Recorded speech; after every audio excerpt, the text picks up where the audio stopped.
देखिए, आज वित्त मंत्री निर्मला सीतारमण संसद में 2025-26 का बजट पेश करेंगी। वित्त मंत्री निर्मला सीतारमण लगातार 8वीं बार सदन में बजट पेश करेंगी और ऐसे में उम्मीदें ये है कि हर वर्ग को कुछ मिले। ऐसे में देखना ये बेहद महत्वपूर्ण होगा कि किसे क्या मिलेगा, किस सेक्टर पर कितना ज्यादा फोकस रहेगा। लगातार स्टूडियो से भी हमारे साथ गेस्ट हैं, ग्राउंड जीरो पर भी तमाम सहयोगी हमारे साथ जुड़े हुए हैं। और नीतू, ये बहुत ज्यादा इंपॉर्टेंट हो जाता है आज के दिन ये समझना कि आखिरकार किसे क्या मिलेगा और सबसे ज्यादा जरूरी है कि लोगों की उम्मीदों को कितना पंख मिलने वाला है। बिल्कुल, क्योंकि इंफ्रास्ट्रक्चर और इसके अलावा देखिए महिलाओं के लिए क्या कुछ खास होगा। जो गृहिणियों की हम बात करते हैं, गृहिणियां जो हमेशा देखती हैं कि उनका जो किचन का बजट है वो कितना बेहतर होगा, इस पर उम्मीदें जो हैं हर साल लगाती है। तो क्या इस बार उम्मीदों भरा बजट महिलाओं के लिए रहेगा? जो नौकरी पेशा लोग हैं उनके लिए क्या कुछ इस बजट में होगा? तमाम जो संवाददाता ग्राउंड जीरो से हमें बता रहे हैं। नितिन हमारे साथ भोपाल से जुड़े हुए हैं। नितिन, क्योंकि भोपाल में कई ऐसे छोटे सेक्टर्स हैं, लघु उद्योग है, जहां पर महिला से लेकर जो उस सेक्टर में काम करने वाले लोग हैं उनकी उम्मीदों को लेकर हमने कई रिपोर्ट देखी और दिखाई भी है।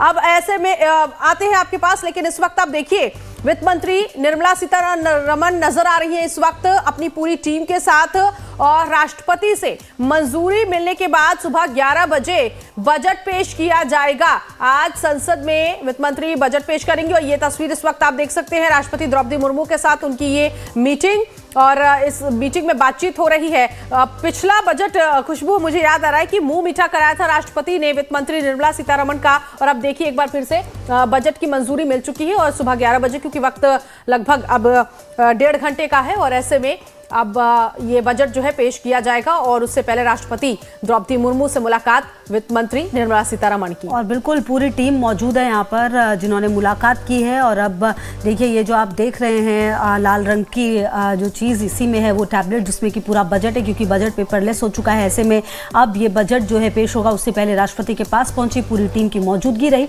और अपने आप में काफ़ी खास ये तस्वीरें अपने आप में देखिए, ये एक पूरा प्रोसेस है जो हर बार बजट पेश होने से पहले किया जाता है, वही प्रोसेस हो रहा है। अब यहाँ से निकलेंगे और उसके बाद जो 11 बजे का वक्त होगा, नज़र उस पर सबसे ज़्यादा है, क्योंकि जब बजट पेश होगा तो किसके लिए क्या है ये देखना महत्वपूर्ण। लेकिन उससे पहले तमाम जो प्रक्रिया है वो होती हुई, उससे पहले वित्त मंत्रालय से निकली, राष्ट्रपति भवन पहुंची, राष्ट्रपति से मुलाकात हुई है, और अब जो पूरा ये कार्यक्रम है वो होता हुआ। बहरहाल अब देखिए, ये भी देखना होगा कि आज जब बजट पेश होगा तो जो मोदी सरकार जिस विजन की बात करती है उस विजन के कितना और करीब ये बजट लेकर आएगा, ये देखना भी अपने आप में काफी खास हो जाता है। तो बिल्कुल इस वक्त राष्ट्रपति द्रौपदी मुर्मू की ये तस्वीर आप देख सकते हैं वित्त मंत्री निर्मला सीतारमण और उनकी पूरी टीम के साथ इस वक्त ये है, और यहाँ से मंजूरी मिलने के बाद अब संसद भवन का रुख किया जाएगा, और वहाँ पर बजट आज जो है 8वां बजट वित्त मंत्री निर्मला सीतारमण पेश करेंगी। तो फिलहाल ये तस्वीरें इस वक्त आप देख सकते हैं, वित्त मंत्री निर्मला सीतारमण राष्ट्रपति भवन में नजर आ रही हैं, और बजट का काउंटडाउन शुरू हो चुका है। अब थोड़ी देर में संसद भवन में कैबिनेट की मीटिंग है और उसके बाद ये बजट जो है वो पेश किया जाएगा, और हर सेक्टर अपनी अपनी नज़रें जो है वहाँ पे बनाया हुआ नज़र आ रहा है इस वक्त। तो इंफ्रास्ट्रक्चर को लेकर क्या कुछ होगा, इसके अलावा जो लोग हैं, जो युवा हैं, वो नौकरी को लेकर उम्मीद लगाए बैठे हैं, इंटर्नशिप को लेकर क्या कुछ होगा, ये फिलहाल हमें इंतज़ार करना होगा सुबह 11 बजे का, जब बजट पढ़ा जाएगा। और उसके बाद, क्योंकि आखिरी में हम देखते हैं कि जो बजट की महत्वपूर्ण बातें होती हैं वो पेश करती हैं वित्त मंत्री निर्मला सीतारमण, तो इस बार का बजट कितना लंबा होगा ये भी, इस पर भी नजर बनी होगी। नितिन हमारे साथ संवाददाता जुड़े हुए हैं भोपाल से, बात कर रहे थे नितिन, यहाँ पर जो छोटे सेक्टर्स हैं, जो लघु उद्योग हैं, वहाँ महिलाएं जो काम कर रही हैं या फिर वहाँ जो लोग काम कर रहे हैं, उनकी अपनी अपनी उम्मीदें हैं। जब आपने बात की होगी, क्या कुछ आज उन्होंने कहा है, किस तरह की उम्मीदें लगाए बैठे हैं? जी, बताना चाहूँगा मध्य प्रदेश के तमाम लोगों को जिस तरह से उम्मीद है कि जो 8वीं बार बजट पेश होने जा रहा है, वित्त मंत्री निर्मला सीतारमण पेश करेंगी, और यहाँ के तमाम जो मीडियम परिवार के लोग हैं उनको सबसे ज़्यादा उम्मीद है, और यहाँ के युवाओं को, क्योंकि लगातार रोजगार को लेकर मध्य प्रदेश सरकार सतर्क है और उद्योग निवेश लाने की बात भी कर रही है। लेकिन इसी बीच में तमाम जो युवा हैं इनसे भी हम बात करते हैं। ये इस बार का जो बजट पेश हो रहा है उससे क्या उम्मीद है आपको? बजट से हमको बहुत सारी उम्मीदें हैं, मोदी सरकार से, श्रीमती निर्मला सीतारमण जी से बहुत सारी उम्मीदें। किसानों के हित में कुछ काम करें, कुछ अच्छा काम तो कर रहे हैं, वैसे और भी काम की उनसे उम्मीद है कि खाद के कुछ पैसे कम हो, हमारी फसल को हमको सही दाम मिले, ये बहुत सारी उम्मीद लगा के बैठे हैं, युवाओं को रोजगार के लिए कुछ व्यवस्था हो, फैक्ट्रियां डलें इछावर के अंदर, और भी बहुत सारे काम के हमसे मोदी सरकार से उम्मीद करते हैं हम। क्या लग रहा है इस बार जो बजट हो रहा है किसानों के हित में आने वाला है क्या? सर पहले तो ये है कि हमारा जो सोयाबीन का रेट था उन 500 रुपये गवर्नमेंट ने फिक्स किया था। अभी 8 रोज पहले मैं सोयाबीन बेच खाया हूँ 3000 रुपये के रेट में, और DAP का रेट भी उन्होंने काफ़ी बड़ा रखा है, इसे भी कम होना चाहिए। और जो सम्मान निधि है उसे बढ़ाकर 10-20 हज़ार रुपये करना चाहिए किसानों की। और अब यूरिया का रेट भी अभी बहुत किल्लतें हैं यूरिया में। युवा हैं आप, क्या मानते हैं सरकार युवाओं को लेकर रोजगार की बात होना चाहिए? रोजगार की अगर बात कहें तो अभी हमारे इछावर क्षेत्र में कहीं भी ऐसी कोई सी फैक्ट्री नहीं है कि जिसमें मतलब युवा कुछ जाके काम करे। और जैसे कि हम भी हैं तो हम भी बेरोजगार घूम रहे हैं। अगर कोई सा काम धंधा करते हैं तो उसमें आजकल कंपटीशन इतना है कि उसमें काम धंधे में भी कोई मज़ा नहीं आ पा रहा है। तो हमारा यही कहना है कि सरकार कुछ करे, इछावर के लिए कोई सी ऐसी फैक्ट्री वगैरह डाले जिसमें कि मतलब हम युवाएं काम कर पाएं। ये लोग हैं जिस तरह से युवाओं का कहना है कि यहाँ पर रोजगार पर सरकार को ध्यान देना चाहिए बजट में।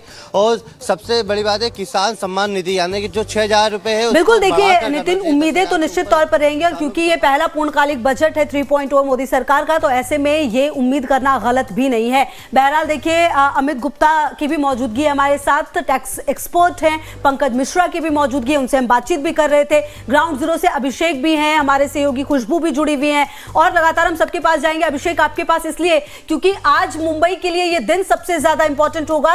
डिसाइड ये होगा कि आखिरकार शेयर बाजार किस तरफ रुख करेगा, लेकिन ये भी कि यहाँ के लोगों की उम्मीदें क्या है, सबसे ज्यादा कौन सा वर्ग क्या चाहता है। अभिषेक,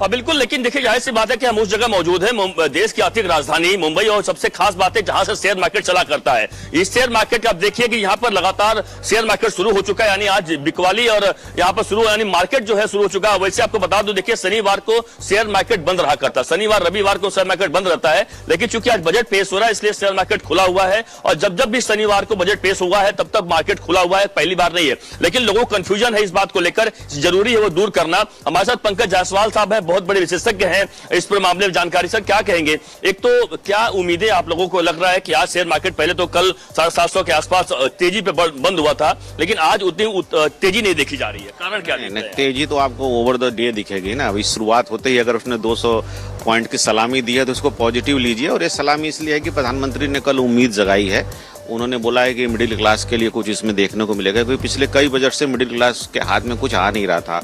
वो 2-2, 3-3 घंटे बजट सुनता था, बाद में कैलकुलेट करता तो टैक्स में कोई बेनिफिट नहीं होता था। लेकिन कल प्रधानमंत्री ने अगर बोला है और प्रधानमंत्री की बात वित्त मंत्री सुनती हैं तो ये उम्मीद मार्केट भी कर रहा है। और चूंकि आज मार्केट से देश का आम नागरिक भी जुड़ा हुआ है, बिकॉज ऑफ डिजिटल इंफ्रा, आज जो है कॉर्पोरेट का डेमोक्रेटाइजेशन हो गया। अभी हर गांव का बंदा भी जो है कॉर्पोरेट में इन्वेस्टर हो गया है। तो सब पॉजिटिव से देख रहे हैं कि भाई हमारे मिडिल क्लास के हाथ में इस बार हो सकता है इस बजट से कुछ सरप्लस आएगा, EMI हमारी कम हो जाए, महंगाई कम हो जाए और टैक्स में कुछ कमी हो जाए, तो जो सरप्लस आएगा वो सरप्लस फिर मार्केट में इन्वेस्ट होगा। तो ये सब सर्कुलर इफेक्ट है जिसको देख के मार्केट भी पॉजिटिव है, देश भी पॉजिटिव है। अब देखता है कि वित्त मंत्री जी कितना उस पर। एक चीज ये है कि जो सही कहा आपने, मोदी साहब ने पहले कह दिया तो उसका असर बिल्कुल मार्केट पे पॉजिटिव पड़ेगा ही पड़ेगा। लेकिन क्या किस सेक्टर में अधिक असर पड़ेगा? क्योंकि देखिए शेयर मार्केट में वह सेक्टर किसमें अधिक शेयर बिकवाली हो रही है, किसमें अधिक लोग ले रहे हैं, कितने इंटरेस्ट अधिक दिखा रहे हैं। देखिए, एक तो इंफ्रास्ट्रक्चर में अच्छा है क्योंकि गवर्नमेंट की पॉलिसी हमेशा इंफ्रास्ट्रक्चरल के पॉजिटिव रही है। दूसरा उन्होंने हाउसिंग की बात की है, तो हाउसिंग से रिलेटेड जितने भी इंडस्ट्री हैं उस पर आपको पॉजिटिव इफेक्ट मिलेगा। और तीसरा जो है आपको हेल्थ सेक्टर और AI का इस्तेमाल जो है सरकार हेल्थ पे ज़्यादा करेगी, क्योंकि वहाँ पे एक्यूरेसी और परफेक्शन की ज़रूरत होती है। तो ये जो सेक्टर है आपको हाउसिंग, इंफ्रास्ट्रक्चर और आपका ये टेक्नोलॉजी, इन तीनों चीजों पे मुझे ठीक है अभिषेक, आप बात करते रहिएगा। खास मेहमान भी लगातार हमारे साथ, दो एक्सपर्ट इस वक्त हैं, अमित गुप्ता जी और पंकज मिश्रा जी हमारे साथ है। AI का जिक्र यहाँ पर पंकज मिश्रा जी किया जा रहा है और हम देख भी रहे हैं कि जिस तरह से AI का दायरा बढ़ता जा रहा है। और एक जो रिपोर्ट आई थी, वर्ल्ड इकोनॉमिक एक रिपोर्ट थी जिसमें ये भी बताया गया था कि आने वाले 5 साल में कई नौकरियों पर खतरा भी है और कई नौकरियां जो है AI से जुड़ी हुई नौकरियां बढ़ती हुई दिखाई देंगी। आप कैसे देख रहे हैं इसको? जी, ये बात तो बिल्कुल सही है कि AI आएगी तो कुछ ना कुछ आ ही चुकी है।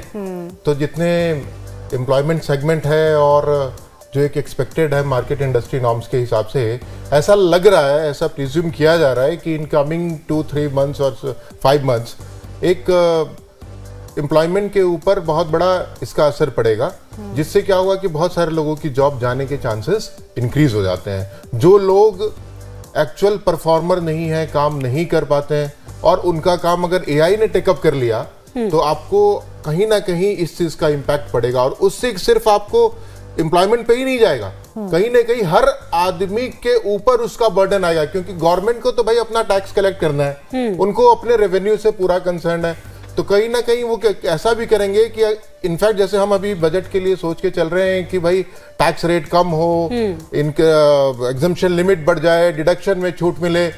मुझे 1% ये डाउट भी हो रहा है कि एआई का प्रिजम्पशन को ध्यान में रखते हुए कहीं ऐसा ना हो कि गवर्नमेंट सोचे अगर एआई आती है और एम्प्लॉयमेंट में कमी आती है तो उनके टैक्स बर्डन पे कमी ना आए, इस वजह से कहीं टैक्स रेट पे कुछ इंक्रीमेंट ना हो जाए।